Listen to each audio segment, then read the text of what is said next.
Jadi yang keluar itu bukan bayi. Ternyata yang keluar itu adalah seekor ular.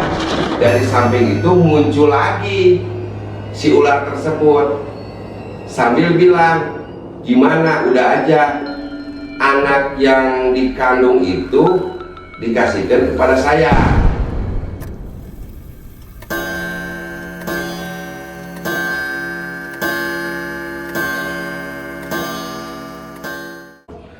Assalamualaikum warahmatullahi wabarakatuh. Bertemu lagi dengan channel Pancek Cerita Misteri. Mudah-mudahan dulur-dulur Pancek selalu diberi kesehatan sama Allah Subhanahu wa Ta'ala. Pada kali ini saya akan menceritakan, ini cerita teman saya, teman dekat saya. Jadi teman dekat saya, dia itu punya cerita. Terus dia mau ceritanya, terus dia bercerita kepada saya, minta diangkat ke channel ini. Begini ceritanya ya. Jadi teman saya itu punya istri. Jadi teman saya itu punya istri, dia itu punya istri di daerah Garut, Di suatu hari, jadi adik istrinya teman saya itu mau melahirkan, tetapi ada keanehan-keanehan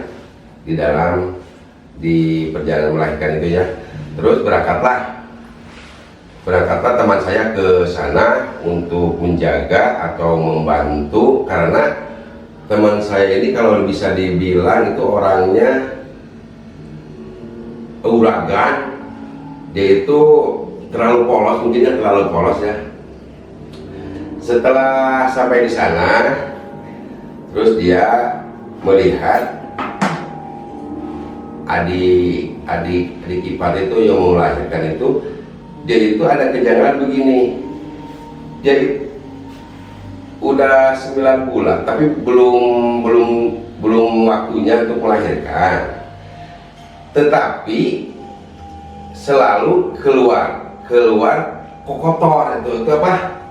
Kotoran itu selalu keluar. Pas dibawa ke rumah sakit, setelah di rumah sakit kotornya dibuang, tetapi tidak melahirkan.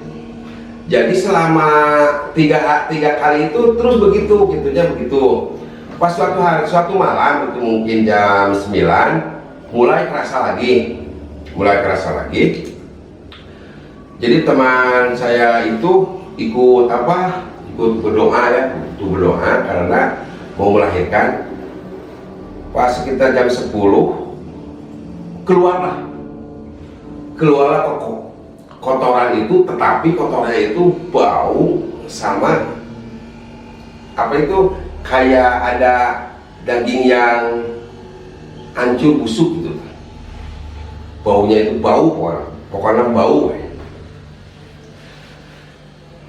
Ternyata pas setelah, yang anehnya itu kotoran udah keluar, tetapi si perutnya itu masih gede. Jadi yang keluar itu bukan bayi.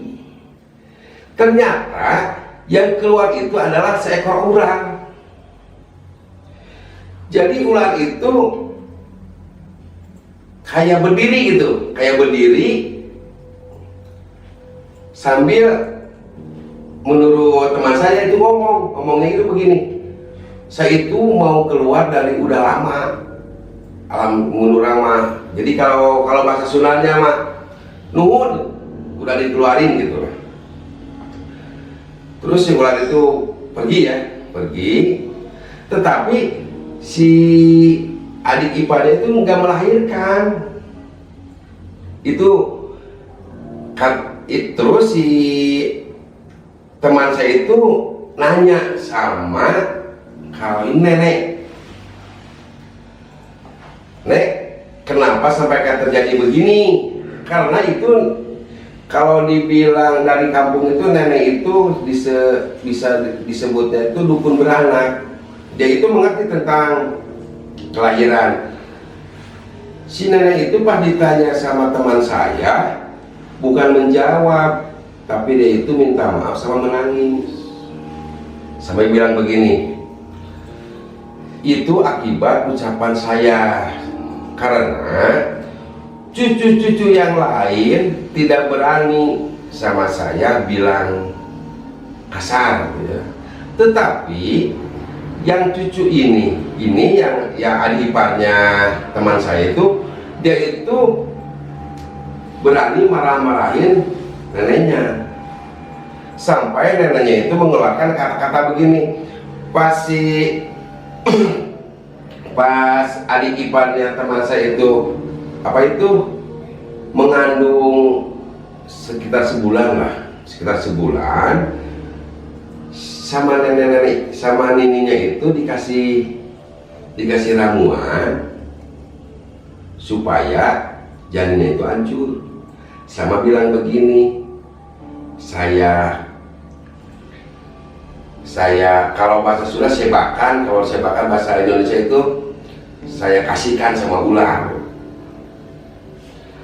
Makanya jadi racun yang dikasih sama si nenek itu, alhamdulillahnya teh tidak berdampak ke bayi, tetapi ular yang di dalam itu 2. Jadi ular yang satu yang hancur, ular yang satu lagi keluar. Ya si nenek itu terus running sama keluarganya sambil minta maaf. Terus si saya itu yang mau melahirkan udah aja tidur. Besoknya teman saya itu kan namanya itu di perkampungan ya, di perkampungan itu kan masih pakai kayu bakar. Pagi-pagi dia itu mau cari kayu bakar, bilang sama si nenek, karena kayu bakar ini sudah tidak ada, saya mau cari kayu bakar. Kata si nenek itu, tuh di sana dari rumah itu ke hutan itu dekat ya. Dia itu berangkat sendiri, kata istrinya, sok duluan, nanti saya nyusul, kata istrinya. Ya karena teman saya itu polos orangnya ya, polos, dia itu kalau ya terlalu polos lah, mungkin terlalu polos. Dia berangkat, pas sampai di hutan, mungkin adalah 30 meter dari rumah ke hutan itu, dekat, bukan gunung tapi hutan ya, hutan. Pas dia mau cari kayu bakar, tiba-tiba di sana itu ada gundukan batu ya.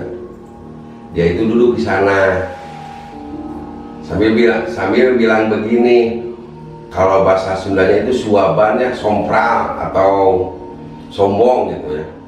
Bilangnya begini, daripada sengsara terus, kalau ada yang ngasih uang 250, mendingan saya akan mau apa juga saya akan laksanakan gitu. Tiba-tiba ada suara tapi tanpa wujud. Bilangnya begini, 250.000 atau 250 juta. Kata teman saya itu 250 juta. Si suara tanpa wujud itu bilang lagi, sok sama saya dikasih, tapi kamu mau nggak kawin dengan saya? Karena dengan kepolosan teman saya itu bilang begini, hayu, asal kamu mewujudkan diri gitu. Nah, 5 menit kemudian, jadi si kayu-kayu yang besar itu terbuka dengan ada suara angin besar, muncullah sesosok ular. Jadi muncullah sesosok ular, besarnya itu, kata teman saya ya, besarnya itu kayak apa? Sepohon kelapa lah. Jadi si kepalanya juga sebesar nyirung atau tampir, sebesar itu. Dia itu bilang dia itu bilang, "Ayo, saya udah mewujudkan diri, sekarang kamu mau nggak nikah dengan saya?" Si teman saya bilang, "Gak mau ah, masa saya harus kawin sama ular." Terus si ular itu bilang, "Nah, manusia itu selalu ingkar janji. Bukan ingkar janji, tapi saya tidak mau nikah sama kamu. Udah aja begini weh, cina. Gimana kalau tidak menikah, tetapi setiap tahun saya kasih." Terus si ular itu bilangnya mau ngasih perempuan atau laki-laki. Teman saya itu menjawab dengan polos, orangnya juga polos, "Bukan manusia, saya mau kasih kamu kambing." Si ular itu menolak, gak mau soal. Terus karena mungkin ketakutan udah mulai karena ular itu selalu gini,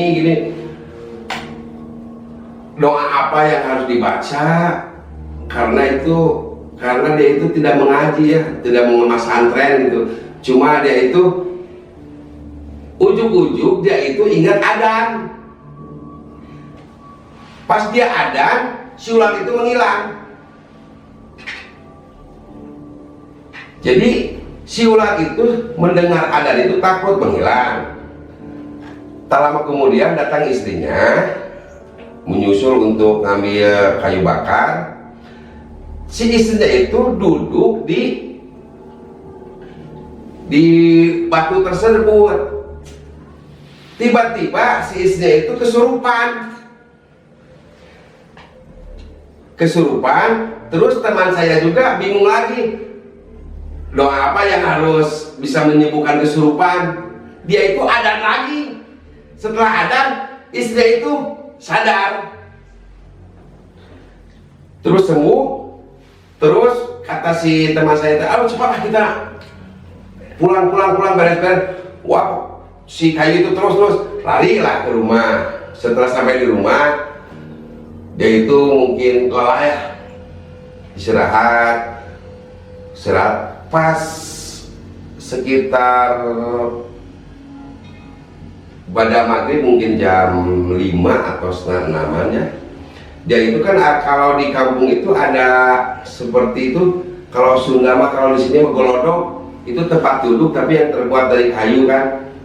Dia itu lagi duduk, tiba-tiba dari samping itu muncul lagi si ular tersebut sambil bilang, "Gimana, udah aja anak yang dikandung itu dikasihkan kepada saya."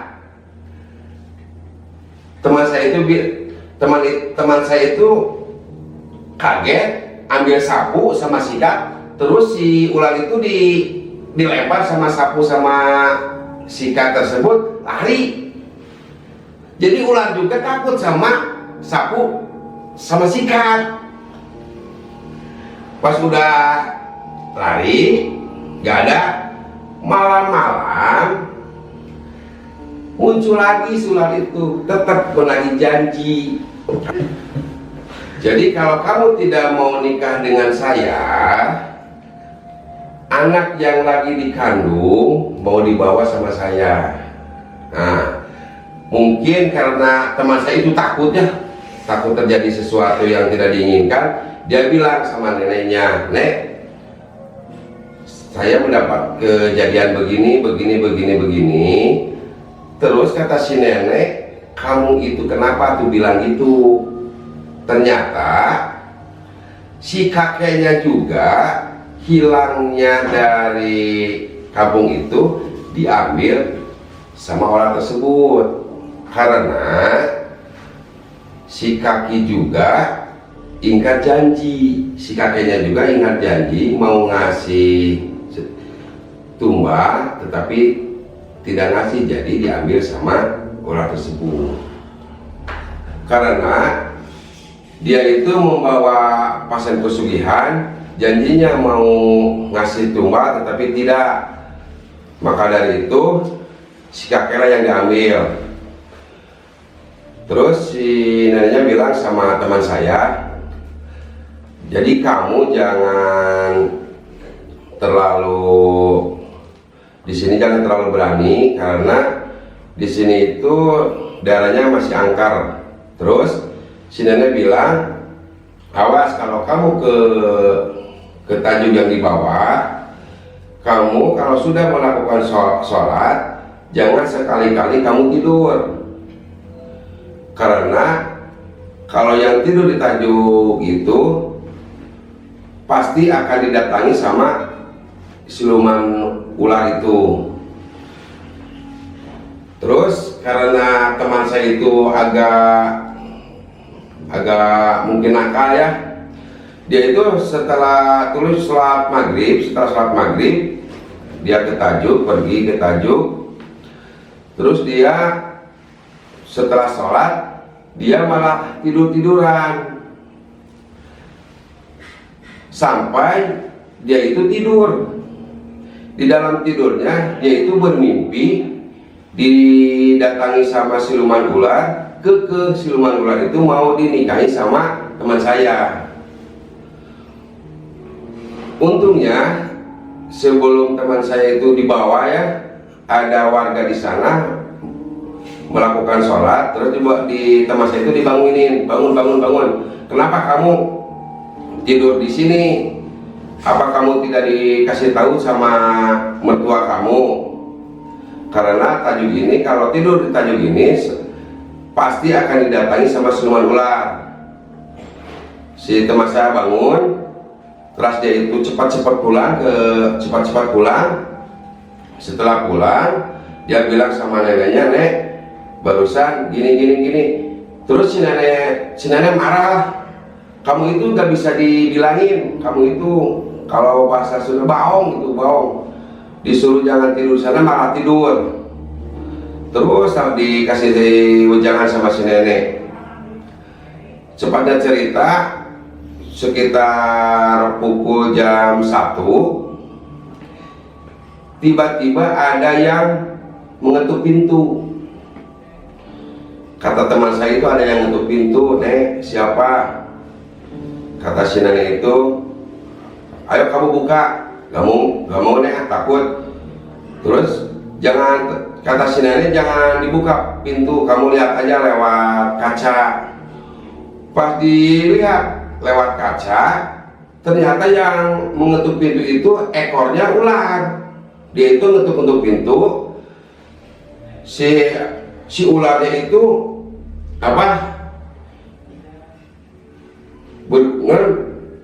ngegulung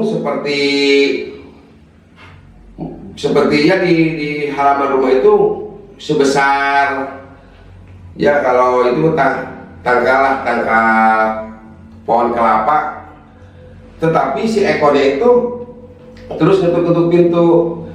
Teman saya takut, bilang sama si nenek. Terus si nenek juga tidak berani membuka pintu. Cuma pas dilihat sama si nenek, ternyata benar itu ular. Terus si nenek melakukan ya mungkin doa, terus dia bicara sendiri, mungkin ditunjukkan kepada ular tersebut ya, "Maaf kalau cucu saya udah mengganggu, udah apa. Terus si nenek mengadakan doa. Setelah mengadakan doa, terus si ular itu pergi, tetapi sebelum pergi si ekornya itu mukul tiang rumah yang di depan rumahnya kan ada tiang, sampai si tiang itu roboh. Tetapi lama-kelamaan si ular itu pergilah. Mungkin dia itu marah ya. Maka dari itu kepada dulur pancet, apabila kita menemukan kejadian-kejadian seperti itu, kita jangan takut ya, karena dengan kepolosan juga, dengan kalau kita yakin kepada Tuhan Yang Maha Esa, dengan mengucapkan adzan itu Allahu Akbar, Allahu Akbar, ternyata siluman juga pergi. Maka dari itu kepada semua dulur pancak, segala sesuatu itu kita harus meyakini bahwa yang di dunia itu yang maha gagah itu adalah Allah Subhanahu wa Ta'ala. Mungkin ceritanya cukup sekian. Kepada dulur pancak, jangan lupa subscribe-nya, like sama komen, ditunggu. Akhirul kalam, wassalamualaikum warahmatullahi wabarakatuh.